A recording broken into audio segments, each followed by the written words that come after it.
Good morning, friends. We are on Chapter 2, Part 4. You could feel the war getting ready in the sky that night, the way the clouds moved aside and came back, the way the stars looked, a million of them swimming between the clouds like the enemy discs, and the feeling that the sky might fall upon the city and turn it to chalk dust, and the moon go up in red fire, and that was how the night felt. Montag walked from the subway with the money in his pocket. He had visited the bank, which was open all night every night, with robot tellers in attendance. And as he walked, he was listening to the seashell radio in one ear. "We have mobilized 1,000,000 men. Quick victory is ours if the war comes."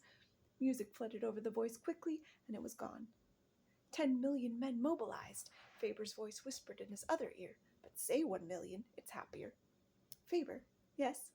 "I'm not thinking. I'm just doing like I'm told, like always. You said get the money, and I got it. I didn't really think of it myself. When do I start working things out on my own?" "You've started already by saying what you just did. You'll have to take me on faith." "I took the others on faith." "Yes, and look where we're headed." "You'll have to travel blind for a while. Here's my arm to hold on to." "I don't want to change sides and just to be told what to do. There's no reason to change if I do that." "You're wise already." Montag felt his feet moving him on the sidewalk toward his house. "Keep talking." "Would you like me to read?" "I'll read so you can remember. I go to bed only 5 hours a night, nothing to do, so if you like, I'll read you to sleep nights. They say you retain knowledge even when you're sleeping if someone whispers it in your ear." "Yes." "Here." Far away across the town in the night, the faintest whisper of a turned page. The Book of Job. The moon rose in the sky as Montag walked, his lips moving just a trifle. He was eating a light supper at 9 in the evening when the front door cried out in the hall, and Mildred ran from the parlor like a native fleeing an eruption of Vesuvius. Mrs. Phelps and Mrs. Bowles came through the front door and vanished into the volcano's mouth with martinis in their hands. Montag stopped eating. They were like a monstrous crystal chandelier tinkling in 1,000 chimes. He saw their Cheshire cat smiles burning through the walls of the house, and now they were screaming at each other above the din. Montag found himself at the parlor door, with his food still in his mouth. "Doesn't everyone look nice?" "Nice." "You look fine, Milly." "Fine." "Everyone looks swell." "Swell." Montag stood watching them. "Patience," whispered Faber.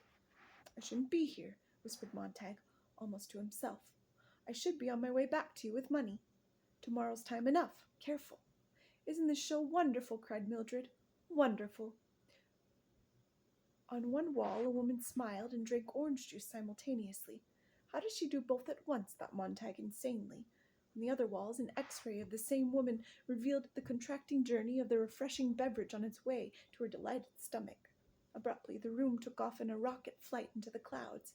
It plunged into a lime-green sea where blue fish ate red and yellow fish.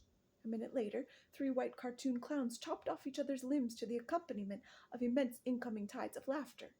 2 minutes more, and the room whipped out of town to the jet cars wildly circling an arena, bashing and backing up and bashing each other again. Montag saw a number of bodies fly into the air. "Milly, did you see that?" "I saw it." Montag reached inside the parlor wall and pulled the main switch. The images drained away as if the water had been let from a gigantic crystal bowl of hysterical fish. The 3 women turned slowly and looked with unconcealed irritation and then dislike at Montag. "When do you suppose the war will start?" he said. "I notice your husbands aren't here tonight." "Oh, they come and go," said Mrs. Phelps. "In again, out again, Finnegan. The army called Pete yesterday. He'll be back next week. The army said so. Quick war. 48 hours, they said, and everyone home. That's what the army said. Quick war. Pete was called yesterday, and they said he'd be back next week. Quick." The 3 women fidgeted and looked nervously at the empty mud-colored walls. "I'm not worried," said Mrs. Phelps. "I'll let Pete do all the worrying." She giggled. "I'll let old Pete do all the worrying, not me. I'm not worried. It's always someone else's husband dies, they say." "I've heard that too. I've never known any dead men killed in a war. Killed jumping off buildings, yes, like Gloria's husband last week, but from wars? No." "Not from wars," said Mrs. Phelps. "Anyway, Pete and I always said no tears, nothing like that. It's our 3rd marriage each, and we're independent. Be independent, we always said. He said if I get killed off, you just go right ahead and don't cry. Get married again and don't think of me." "That reminds me," said Mildred. "Did you see that Clara Dove 5-minute romance last night in your wall? Well, it was all about this woman who—" Montag said nothing, but stood looking at the women's faces as he had once looked at the faces of saints in a strange church he had entered when he was a child. The faces of those enameled creatures meant nothing to him, though he talked to them and stood in that church for a long time, trying to be of that religion, trying to know what that religion was, trying to get enough of the raw incense and special dust of the place into his lungs and thus into his blood to feel touched and concerned by the meaning of the colorful men and women with the porcelain eyes and the blood ruby lips. But there was nothing. It was a stroll through another store, and his currency strange and unusable there, and his passion cold, even when he touched the wood and plaster and clay. So it was now in his own parlor, with these women twisting in their chairs under his gaze, lighting cigarettes, blowing smoke, touching their sun-fired hair and examining their blazing fingernails as if they had caught fire from his look. Their faces grew haunted with silence. They leaned forward at the sound of Montag swallowing his final bite of food. They listened to his feverish breathing. The 3 empty walls of the room were like the pale brows of sleeping giants now, empty of dreams. Montag felt that if you touched these 3 staring brows, you would feel a fine salt sweat on your fingertips. The perspiration gathered with this silence and the sub-audible trembling around and about and in the women who were burning with tension. One moment they might hiss a long sputtering hiss and explode. Montag moved his lips. "Let's talk." The women jerked and stared. "How are your children, Mrs. Phelps?" he asked. "You know I haven't anyone." "No one is in his right mind, good Lord knows, would have children," said Mrs. Phelps, not quite sure why she was angry with this man. "I wouldn't say that," said Mrs. Bowles. "I've had 2 children by cesarean section. No use going through all that agony for a baby. The world must reproduce, you know. The race must go on. Besides, they sometimes look just like you, and that's nice. 2 cesareans turn the trick, yes, sir. Oh, my doctor said cesareans aren't necessary. You've got the hips for it. Everything's normal. But I insisted." "Cesareans or not, children are ruinous. You're out of your mind," said Mrs. Phelps. "I plunk the children in school 9 days out of 10. I put up with them when they come home 3 days a month. It's not bad at all. You heave them into the parlor and turn the switch. It's like washing clothes. Stuff laundry in and slam the lid." Mrs. Bowles tittered. "They'd just as soon kick me as kiss me. Thank God I can kick back." The women showed their tongues, laughing. Mildred sat a moment, and then, seeing that Montag was still in the doorway, clapped her hands. "Let's talk politics to please Guy." "Sounds fine," said Mrs. Bowles. "I voted last election, same as everyone, and I laid it on the line for President Noble. I think he's one of the nicest-looking men that ever became president." "Oh, but the man they ran against him. He wasn't much, was he? Kind of small and homely, and he didn't shave too close or comb his hair very well. What possessed the outs to run him? You just don't go running a little short man like that against a tall man. Besides, he mumbled. Half the time I couldn't hear a word he said, and the words I did hear, I didn't understand."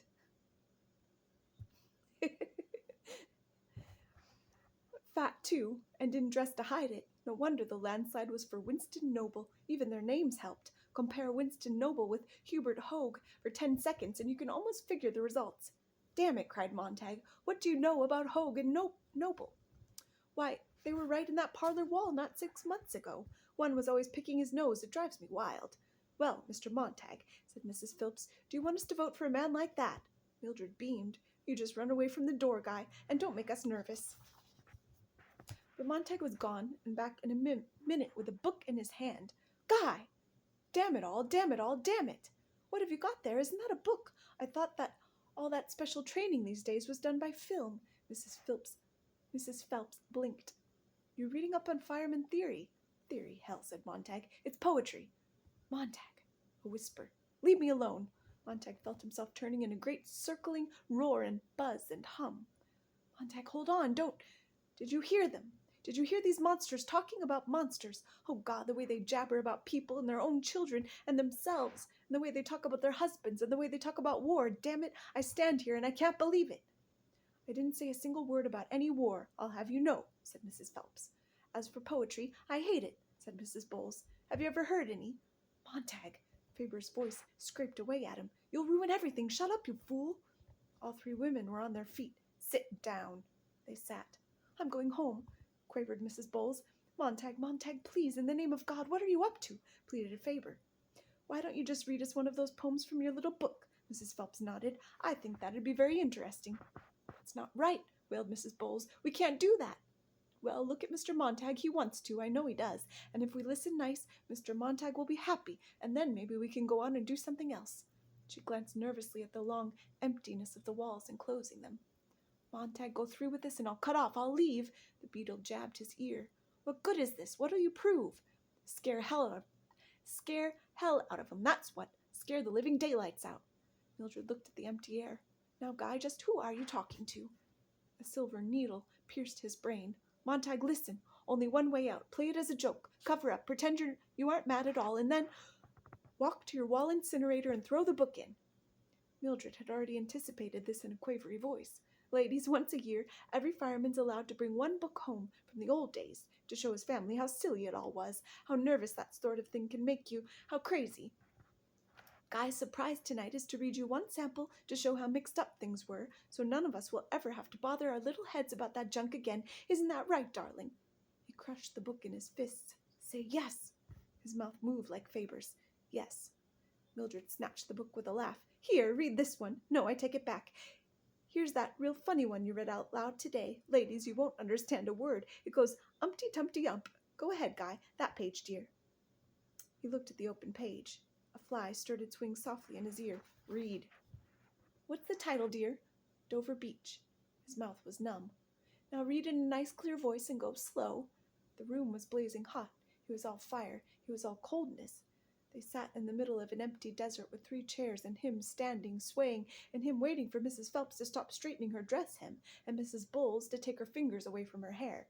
Then he began to read in a low, stumbling voice that grew firmer as he progressed from line to line, and his voice went out across the desert, into the whiteness, and around the 3 sitting women there in the great hot emptiness. The sea of faith was once, too, at the full and round earth's shore, lay like the folds of a bright girdle furled. But now I only hear its melancholy long withdrawing roar, retreating to the breath of the night wind, down the vast edges drear and naked shingles of the world. The chairs creaked under the 3 women. Montag finished it out. "Ah, love, let us be true to one another, for the world which seems to lie before us in a land of dreams, so various, so beautiful, so new, hath really neither joy, nor love, nor light, nor certitude, nor peace, nor help for pain. And we are here as on a darkling plain, swept with confused alarms of struggle and flight, where ignorant armies clash by night." Mrs. Phelps was crying. The others in the middle of the desert watched her crying grow very loud as her face squeezed itself out of shape. They sat not touching her, bewildered with her display. She sobbed uncontrollably. Montag himself was stunned and shaken. "Shh, shh," said Mildred. "You're all right, Clara. Now, Clara, snap out of it. Clara, what's wrong? I, sobbed Mrs. Phelps. I don't know. I just don't know. Oh." Mrs. Bowles stood up and glared at Montag. "You see, I knew it. That's what I wanted to prove. I knew it would happen. I've always said poetry and tears, poetry and suicide, and crying and awful feelings, poetry and sickness, all that mush. Now I've had it proved to me. You're nasty, Mr. Montag, you're nasty." Faber said, "Now." Montag felt himself turn and walk to the wall slot and drop the book in through the brass notch to the waiting flames. Silly words, silly, awful, hurting words," said Mrs. Bowles. "Why do people want to hurt people? Not enough hurt in the world. You got to tease people with stuff like that." "Clara, now, Clara," begged Mildred, pulling her arm. "Come on, let's be cheery. You turn the family on now. Go ahead. Let's laugh and be happy now. Stop crying. We'll have a party." "No," said Mrs. Bowles. "I'm trotting right straight home. You want to visit my house and my family, well and good. But I won't come in this fireman's crazy house again in my lifetime." "Go home." Montag fixed his eyes upon her quietly. "Go home and think of your first husband divorced, and your second husband killed in a jet, and your third husband blowing his brains out. Go home and think of the dozen abortions you've had. Go home and think of that and your damn cesarean sections too, and your children who hate your guts.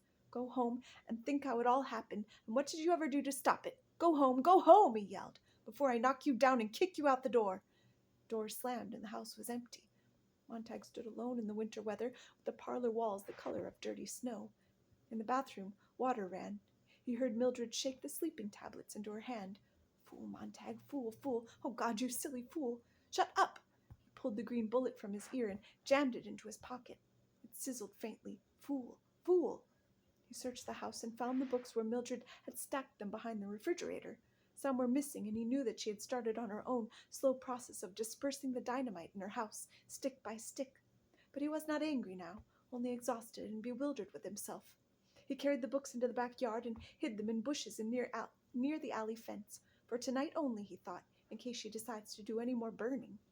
He went back through the house. "Mildred," he called at the door of the darkened bedroom. There was no sound.